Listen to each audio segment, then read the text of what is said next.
Soto del Real, 3 de febrero de 2018. Querido Jaime, desde Soto del Real os mando un agradecimiento por toda vuestra solidaridad y apoyo de ahora y de siempre.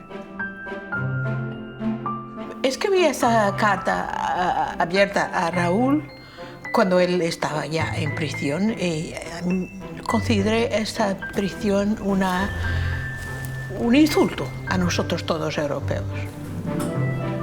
Au Parlement européen, lors de mon premier mandat, j'ai été rapporteur pour les peuples autochtones.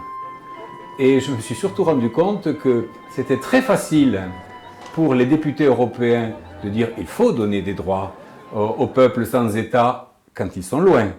Mais quand ils sont sur le territoire européen, c'est déjà beaucoup plus difficile. The way that the Supreme Court and also the public attorney, how they use sedition, they will say that's the Spanish way of doing it.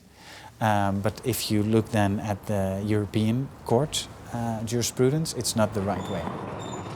Si me quieres escribir, ya sabes mi paradero. Estimada Dolors, és la segona vegada que t'escric.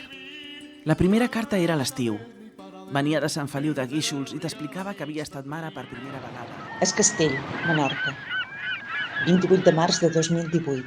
Benvolgut Josep Rull. D'ençà que van empresonar els Jordis, els he enviat una carta setmanal amb algun recull d'opinió parlant del... 28 de març del 2018.